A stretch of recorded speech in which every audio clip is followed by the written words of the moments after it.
बालको नमस्कार, स्वागत है आपका आपके अपने YouTube चैनल पर। अपन ने एनिमल फिजियोलॉजी में नर्वस सिस्टम शुरू कर रखा है। एक सिनोप्सिस टाइप पढ़ लिया इसका। अभी कुछ दिनों से लाइट की बड़ी भयंकर समस्या आ रही है, लाइट कटौती खूब ज़्यादा है। तो जब तक 2-4-5 दिन में ये लाइट की व्यवस्था नहीं बैठ जाती प्रॉपर, तब तक मैं वीडियो ऐसे ही बनाऊंगा, क्योंकि इसमें लाइट की आवश्यकता नहीं हो रही है। ये सीधे गेट खोल के सनलाइट से बन सकता है आराम से बैठ के। बाकी लाइट में वीडियो बनाते हैं, लाइट चली जाती है, फिर कई समस्या आती हैं, तो या आती नहीं है लाइट तो बना ही नहीं पा रहे हैं, तो थोड़ा डिस्टर्बेंस चल रहा है।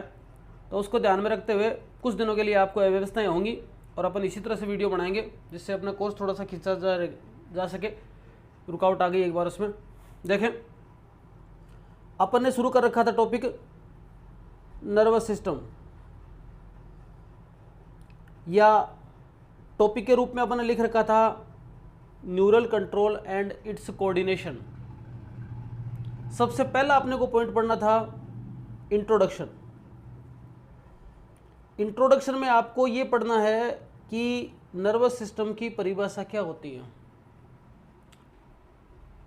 सिंपल कोई नहीं पूछता, फिर भी देखो थोड़ा सा याद रख लो। क्या याद रखोगे कि जो मल्टी सेलुलर ऑर्गेनिज्म है, मल्टी सेलुलर ऑर्गेनिज्म में सेंसरी जो ऑर्गन है, आंख, नाक, कान, त्वचा, सेंसरी जो ऑर्गन है, उनके द्वारा लिए गए, सेंसरी ऑर्गन के द्वारा लिए गए स्टिमुलस को क्या करना, अनुभव करना, महसूस करना तथा उनका बॉडी में प्रोपेगेशन करना, विस्तार करना एंड उनके फंक्शन को रेगुलेट करने वाला सिस्टम नर्वस सिस्टम कहलाता है। कोई नहीं पूछेगा यहाँ से, बस ध्यान रखो थोड़ा सा।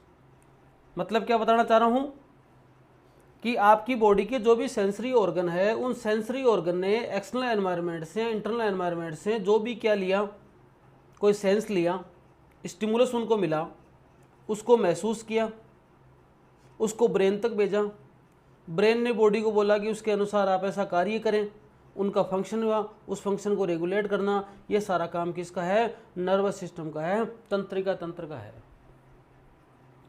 नर्वस सिस्टम के कार्य के लिए दो तंत्र, मुख्य रूप से दो तंत्र सम्मिलित रूप से कार्य करते हैं। दो तंत्र शामिल होकर कार्य करते हैं। उन दो तंत्रों को अलग अलग बोल सकते हैं।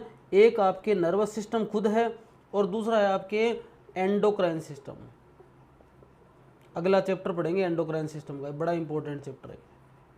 इसलिए आजकल इन दोनों को मिलाकर एक नई जो साइंस आ गई है उसको बोल दिया न्यूरो एंडोक्राइनोलॉजी।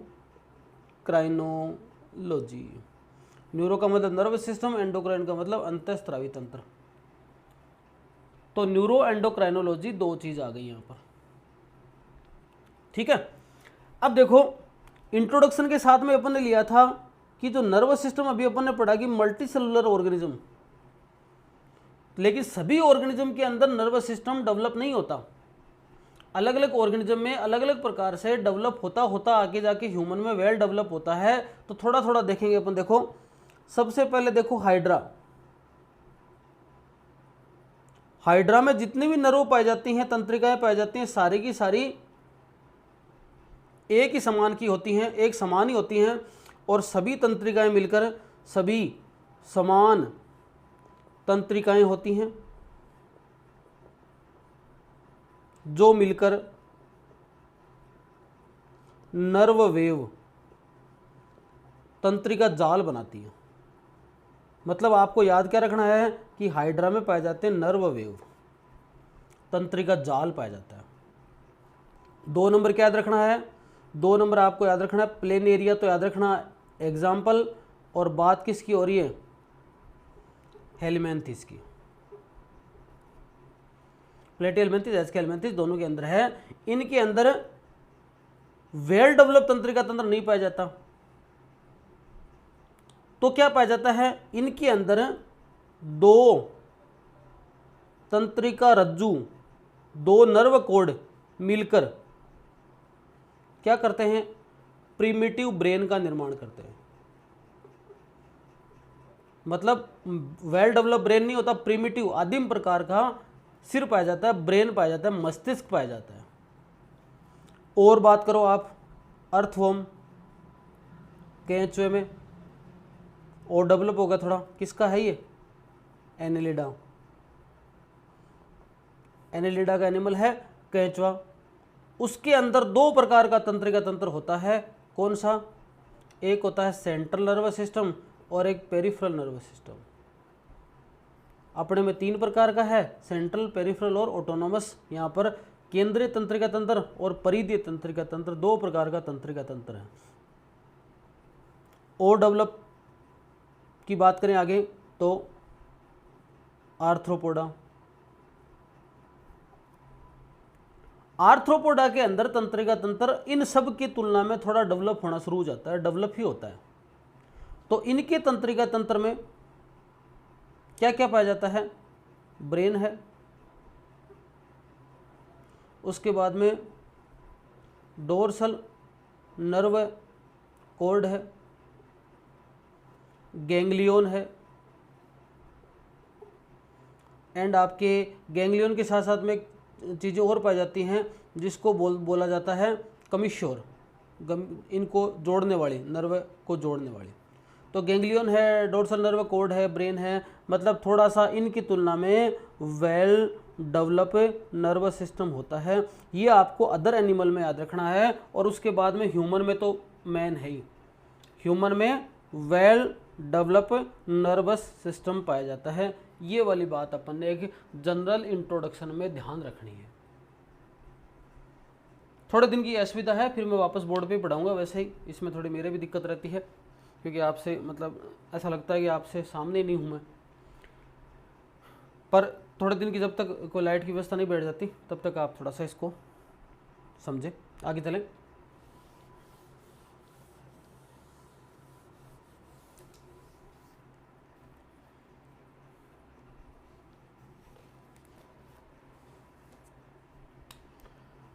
अगले टॉपिक पे आ जाते हैं, नर्वस सिस्टम इन ह्यूमन,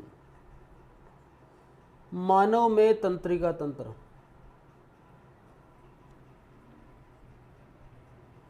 एक बात अपन ने पढ़ ली है, फिर रिपीट कर दूं, 3 प्रकार का तंत्रिका तंत्र ह्यूमन में होता है।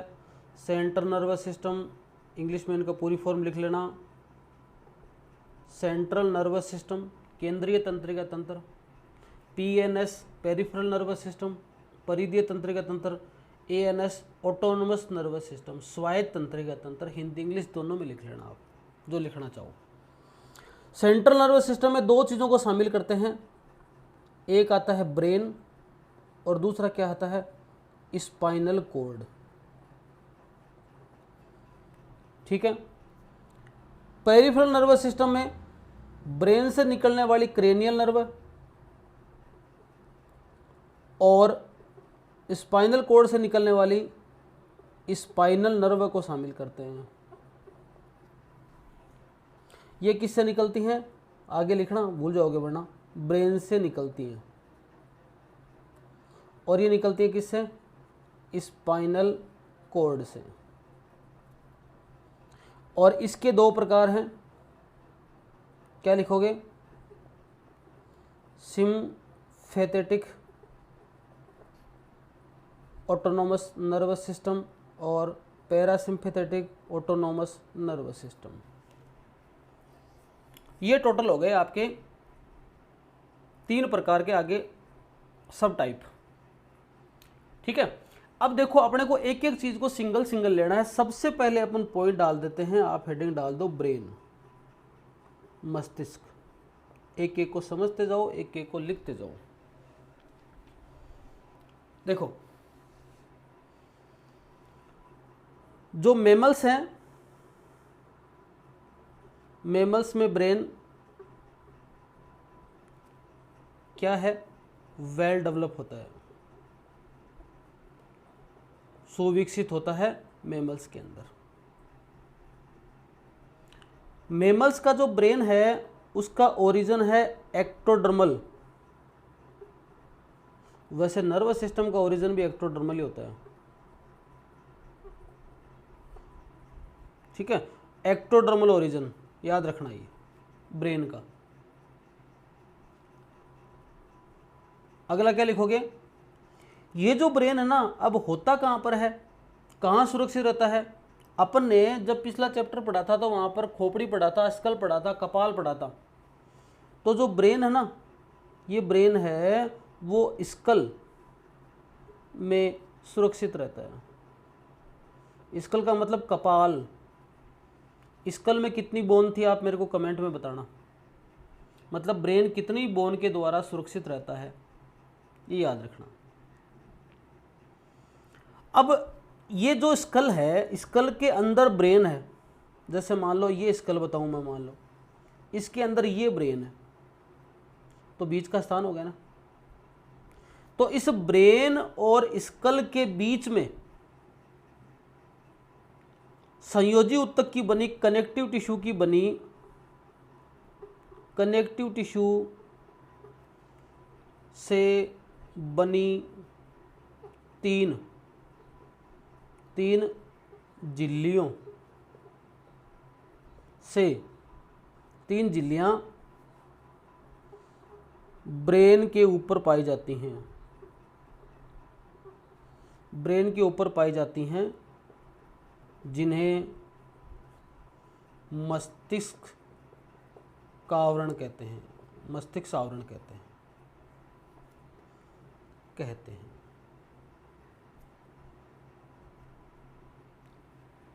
मस्तिष्क आवरण बोलते हैं इनको। क्या, ये तीन प्रकार की झिल्लियां हैं जो यहाँ पर ब्रेन के ऊपर पाई जा रही हैं, प्रेजेंट होती हैं। इंग्लिश में क्या बोलोगे, क्रेनियल मेनिंजेज, है ना, मेनिक्स भी बोला जाता है। मेनिंजेज पाई जाती हैं मस्तिष्क के ऊपर, ये तीन आवरण पाए जाते हैं। इसका काम क्या है आवरण का, मस्तिष्क की पूर्णतया, ब्रेन की पूर्णतया रक्षा करना, इसको चोट से बचाना, किसी भी प्रकार का घात है उससे इसको बचाना। ये तीन झिल्लियां हैं, उन तीनों झिल्लियों के बाहर से अंदर की तरफ, तीनों झिल्लियों के बाहर से अंदर, बाहर का मतलब आपकी स्कल से लेकर ब्रेन की तरफ, तो बाहर से अंदर ये तीन झिल्लियां हैं जिनको बोलते हैं सामूहिक रूप से डीएपी। पहली का नाम है ड्यूरामीटर, दूसरी का नाम है एरेक्नोइड, और तीसरी का नाम है पायामीटर।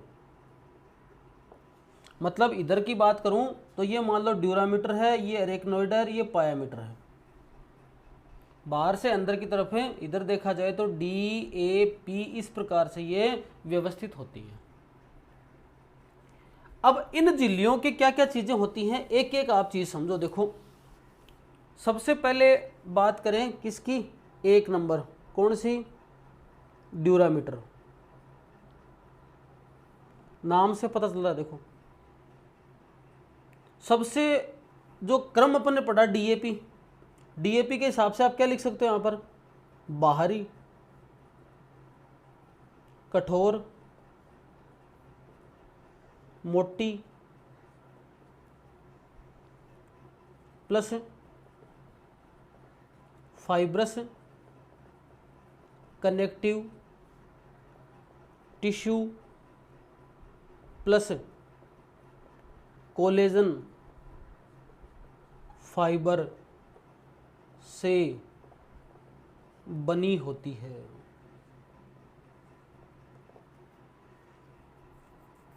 और किसके साथ जुड़ी होती है ये आप बता दो एक बार के लिए, क्रेनियम बोन के साथ। क्रेनियम बोन के साथ जुड़ी रहती है, क्योंकि इसके जस्ट बाहर ही क्या है, हड्डियों का ढांचा है स्कल का, तो सीधी सीधी उनसे जुड़ी रहती है ये। 2 नंबर कौन सी, अरेक्नोइड, मध्य परत, मध्य में ब्लड वेव पाया जाता है, ब्लड रक्त का जाल पाया जाता है, यहाँ पर मध्य के अंदर प्रेजेंट है। किसकी बनी होती हैं, collagen fibre plus elastic fibre की, collagen fibre plus elastic fibre की बनी हुई। और तीसरे नंबर पर क्या, पायामीटर, आंतरिक पतली पारदर्शी पिगमेंटेड और हाईली वेस्कुलर, मतलब इसके अंदर ब्लड सप्लाई सबसे ज़्यादा। क्यों, क्योंकि यहाँ पर ब्रेन को न्यूट्रिशन, ब्रेन को क्या, ब्रेन व स्पाइनल को क्या करेगी, न्यूट्रिशन प्रोवाइड करेगी, न्यूट्रिशन प्लस O2।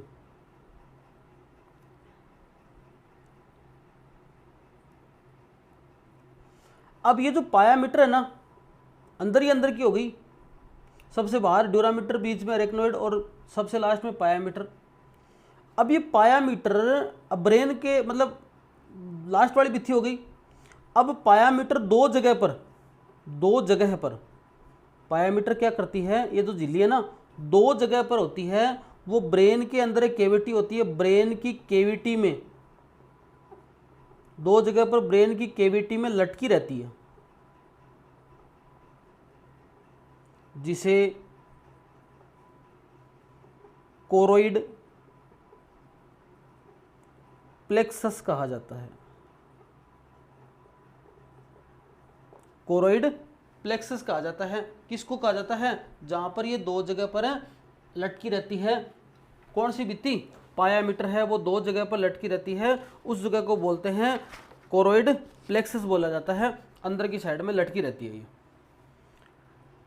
अब इस मेनिंजेज के अंदर ये 3 जो मस्तिष्क के आवरण हैं, तीनों मस्तिष्क के आवरण के अंदर गुहाएं पाई जाती हैं, कैविटी पाई जाती हैं।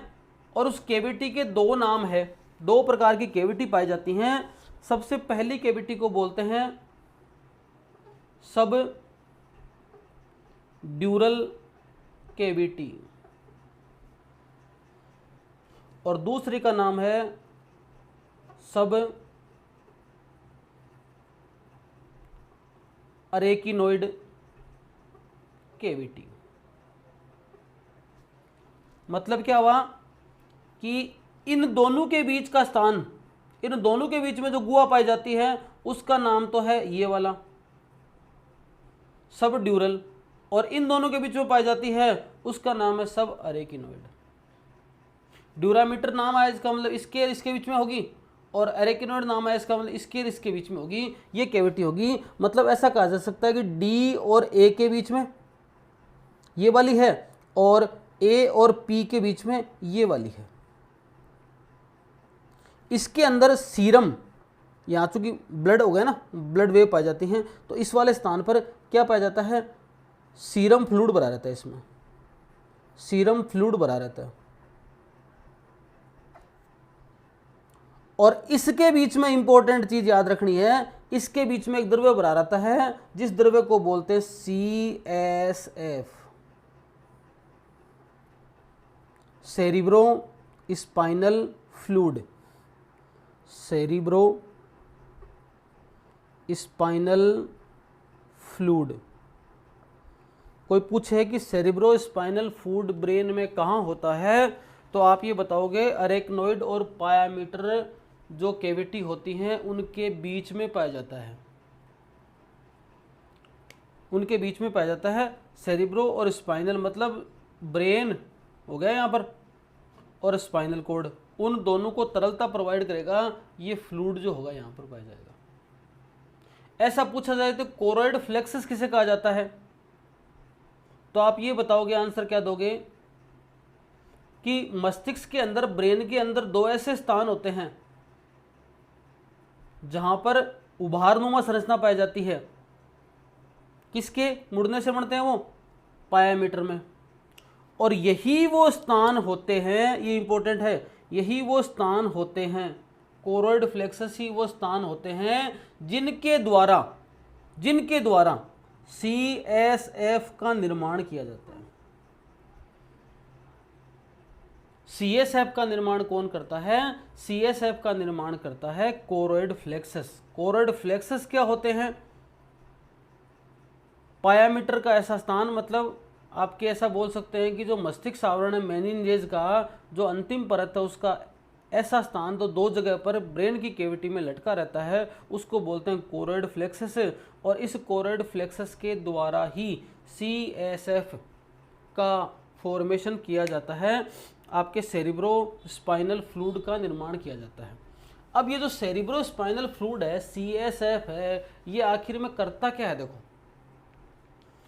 तो यहाँ पर अगले पॉइंट के रूप में अपन ये याद करें कि CSF के कार्य क्या है, जरूरत कहाँ है यहाँ पर CSF की, और CSF करता क्या है? याद क्या रखोगे कि जो कोरोइड फ्लेक्सस है ना, वहाँ पर चूंकि रक्त नलिकाएं बहुत सारी हैं, तो वहाँ पर रक्त नलिकाओं में ही आपके कुछ भाग है वो छन के आ जाता है, जिसको CSF बोलते हैं। इस CSF के अंदर जैसे मात्रा कितनी है इसकी? 150 ml के आसपास। क्या क्या होता है इसके अंदर?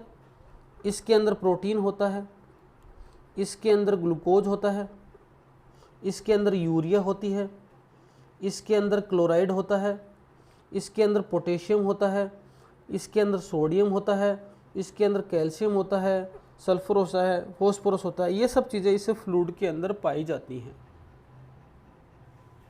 काम क्या है इसका? ब्रेन प्लस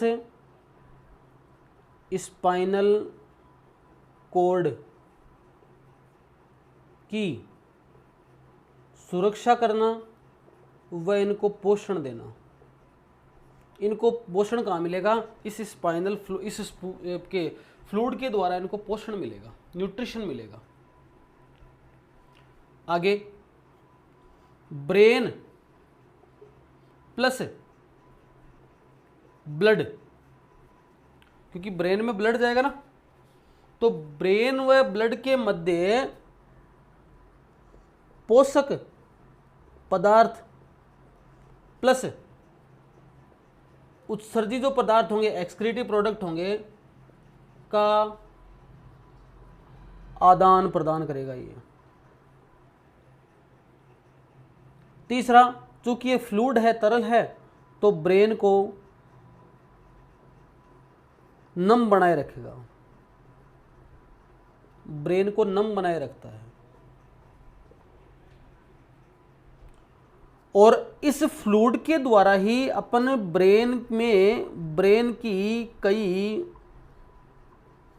डिजीज जो है ना का निदान, डायग्नोसिस किया जाता है कि फ्लूइड की मात्रा कम है कि ज़्यादा है, फ्लूइड के अंदर क्या दिक्कत है, उसके आधार पर पता लगाया जाता है कि ब्रेन में किस प्रकार की कोई दिक्कत है क्या। कई बार क्या होता है, इस फ्लूइड के अंदर कोई दिक्कत आ गई, फ्लूइड के अंदर कोई गड़बड़ी हो गई, ऐसी परिस्थिति के अंदर जो इसकी मात्रा बढ़ गई, कोई भी कारण हो गया, उसको एक रोग बोला जाता है। रोग का नाम आपको याद रखना है मेनिंजाइटिस। क्वेश्चन पूछा जा सकता है व्हाट इज मेनिंजाइटिस, अलग अलग घुमा फिरा कर अगला ऑप्शन दे दे। आप इसका आंसर दोगे कि CSF की मात्रा बढ़ जाना।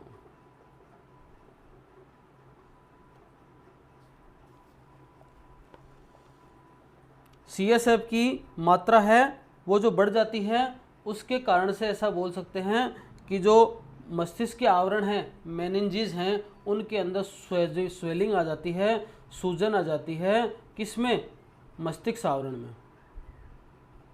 मस्तिष्क आवरण में स्वेलिंग आ जाती है, इसकी मात्रा बढ़ने से ये जो रोग होता है उसको बोलते हैं मेनिंजाइटिस। इस प्रकार से आपने ये जान लिया कि आपके CSF के क्या कार्य हैं, क्या CSF काम करता है। अब देखो, जो ब्रेन होता है, ब्रेन के अंदर आपने अभी 3 प्रकार की झिल्लियों को जाना। कोरोइड फ्लेक्सस क्या है वो आपने जाना, उसके द्वारा क्या रिलीज होता है वो आपने जाना, CSF क्या होता है, कितनी मात्रा होती है, क्या उसका कार्य होता है। इसके साथ साथ में जो ब्रेन है, ब्रेन में कुछ गुहाएं भी पाई जाती हैं और भी पाई जाती हैं केविटी। ब्रेन में केविटी भी पाई जाती है, गुहाएं पाई जाती हैं। नॉर्मली तो क्या होता है, ब्रेन एक सॉलिड संरचना है, परंतु इसमें सामान्यतया ऐसा लिख सकते हैं, सामान्यतया ब्रेन क्या होता है, सॉलिड है, ठोस है, परंतु इसमें 4 संकरी केविटी पाई जाती हैं, जिनको क्या बोला जाता है, इनको बोला जाता है वेंट्रिकल। क्या बोला जाता है? वेंट्रिकल। एक नाम वेंट्रिकल पहले भी आया होगा आपके याद आ रहा तो, नीले बोल सकते हैं इसको। तो मस्तिष्क नीले, आलिंद नीले नाम आए ना पहले, ये मस्तिष्क नीले हैं, है ना। और ब्रेन के अंदर देखो कोरोइड जो प्लेक्सस है वो तो क्या करेगा, निर्माण करेगा, पर इन जो मस्तिष्क नीले है ना, इन नीलेयों के अंदर भी क्या भरा रहता है, इनमें भरा रहता है CSF, सेरिब्रो स्पाइनल फ्लूइड, इनके अंदर भरा रहता है। केवल सीधी सीधी बातें याद रखनी है, फर्स्ट एंड सेकंड वेंट्रिकल्स कहाँ पाई जाती हैं, सेरिब्रम में। थर्ड कहाँ पाई जाती हैं, थैलेमस के दोनों भागों में। और फोर्थ होती है वो कहाँ पाई जाती है, मेडुला ओब्लोंगेटा में। ये क्या चीज़ें हैं, ये अभी पार्ट हैं, ये बाद में देखेंगे अपन। यहाँ पर मतलब ये इनको याद कर लेना कि बस फर्स्ट सेकंड थर्ड है, फोर्थ है, वो केविटी हैं, वो आपके क्या जो मस्तिष्क नीले है वो कहाँ पाई जाती हैं, उसको याद रखना है। अब जो ये पाए जाने वाले दोनों है ना, ये जो फर्स्ट एंड सेकंड कहाँ पाई जा रही हैं, सेरिब्रम में, 2 पाई जा रही है। तो ये जो दोनों हैं वो दोनों मिलकर एक छिद्र में खुलती हैं। 2 जैसे मान लो हैं, दोनों 2 निकल रही हैं ऐसे, और दोनों आगे चलकर एक पर्टिकुलर एक छिद्र में ओपन होती हैं। तो वो जो छिद्र होता है उसको बोलते हैं फोरामेन ऑफ मेनेरोज, है ना। मेनेरो के छिद्र किसे कहते हैं, तो मेनेरो को छिद्र आप इतना ही रखना कि जो ब्रेन की जो नीले हैं, मस्तिष्क नीले है, मैं पहला और दूसरा जो मस्तिष्क नीले है वो जिस स्थान पर जुड़ता है जाके उसको बोला जाता है मेनेरो के छिद्र। ये वाली बात हो गई। आगे देखो, अब तक आपने ये जाना कि ब्रेन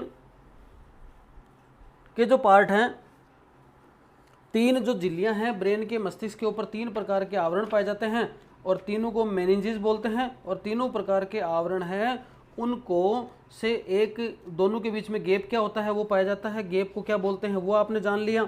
और गैप के बाद में आपने ये जान लिया कि CSF फ्लूइड क्या होता है, इसका क्या कार्य होता है और क्या काम करता है। उसके बाद में आपको ये जानना है कि जो ब्रेन है उसके कितने प्रकार हैं। अगले टॉपिक पे डिटेल में चल लेंगे, थोड़ा सा याद करवाने के लिए बता दूं, यहीं वीडियो को ख़त्म करेंगे। अभी 3 भाग होते हैं ब्रेन के। एक को बोलते हैं फोर ब्रेन, अग्र मस्तिष्क। एक को बोलते हैं मिड ब्रेन, मध्य मस्तिष्क। एक को बोलते हैं हैंड ब्रेन, पश्च मस्तिष्क। रट लेना इनको यही। इनके अगर आप और साथ में नाम दो तो वो भी आपको नाम है वो याद रखने हैं। क्या याद रखने हैं? इसका बोलते हैं प्रोजेनसिफेलोन, इसको बोलते हैं मीजेनसिफेलोन, और इसको बोलते हैं रोम्बेनसिफेलोन।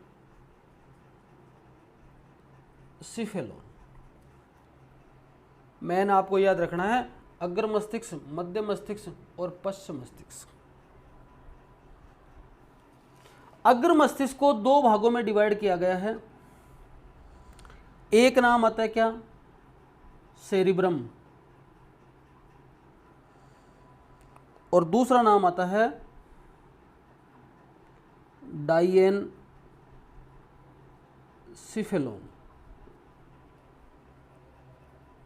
जो डाइएनसिफेलोन है उसको फर्दर 2 भागों में डिवाइड किया गया है। क्या नाम है?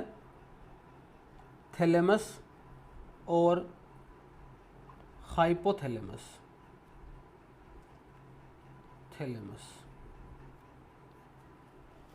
थैलेमस और हाइपोथैलेमस।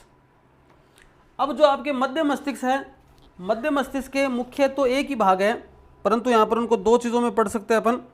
2 क्या नाम है? एक को बोलते हैं कोरपोरा, इंग्लिश में याद रखना ये क्वाड्रिजेमिना,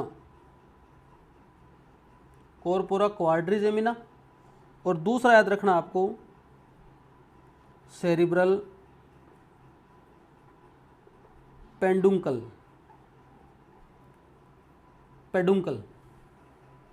सेरिब्रल पेडुंकल और कोरपोरा क्वाड्रिजेमिना। ये 2 भाग किसके हो गए? मिड ब्रेन के। पश्च मस्तिष्क के 3 भाग हैं। एक का नाम सेरिबेलम, एक को बोलेंगे पोन्स, और एक को बोलेंगे मेडुला ओब्लोंगेटा। ये ब्रेन के 3 पार्ट हो गए। इनको देखो अगले वीडियो में, आपकी आसानी रहे अभी रटो इनको। ब्रेन के 3 भाग है, fore brain, mid brain, hind brain. Prosencephalon, mesencephalon और रोमेनसिफेलोन। अग्र मस्तिष्क, मध्य मस्तिष्क और पश्च मस्तिष्क। सबसे पहले अग्र मस्तिष्क की बात करेंगे तो 2 भागों में बांटा गया है, सेरिब्रम और डाइएनसिफेलोन। डाइएनसिफेलोन के 2 भाग हैं, थैलेमस और हाइपोथैलेमस। अब अपने को पढ़ने होंगे ना, तब अपन एक एक को किसको पढ़ेंगे? 1 नंबर हेडिंग डालेंगे सेरिब्रम, 2 नंबर पढ़ेंगे थैलेमस, 3 नंबर पढ़ेंगे हाइपोथैलेमस, 4 नंबर पढ़ेंगे क्वाड्रिजेमिना, 5 नंबर पढ़ेंगे पेडुंकल, 6 नंबर पढ़ेंगे सेरिबेलम, 7 नंबर पढ़ेंगे पोन्स, 8 नंबर पढ़ेंगे मेडुला ओब्लोंगेटा। इसकी स्थिति कहाँ पर है और इनके क्या काम हैं, बॉडी के कौन से काम है जो यही करते हैं, ये वाली बात अपन पढ़ने वाले हैं। अब देखो यहाँ पर इसमें कन्फ्यूजन मेरे को भी रहता था पहले, हो सकता आपको भी हो, बाकी तो कर लोगे। देखो ये सेरिब्रम और सेरिबेलम में कन्फ्यूजन रहता है, सेरिब्रम और सेरिबेलम में कन्फ्यूजन रहता है। तो देखो सेरिब्रम किसका पार्ट है? फोर ब्रेन का, सेरिब्रम। और सेरिबेलम किसका पार्ट है? हिंड ब्रेन का। अब देखो इस पूरे शब्द के अंदर आर कितनी बार है, 2 बार, FOREBR। इसमें भी कितनी बार है, आर और आर। इसका मतलब सेरिब्रम तो इसमें आएगा। इस पूरे के अंदर आर कितनी बार है, 1 बार। इस पूरे में आर कितनी बार है, 1 बार। इसका मतलब सेरिबेलम तो हिंड ब्रेन में आएगा और सेरिब्रम किस में आएगा, फोर ब्रेन में आएगा। इसको कंफ्यूज नहीं होना है। इनके अपन हिंदी नाम भी ले लेंगे और आगे चलकर अगले वीडियो में अपन ये पढ़ेंगे कि सेरिब्रम क्या काम है, इन सब के क्या क्या काम है, वो सब पढ़ेंगे। आज के लिए इतना ही, धन्यवाद।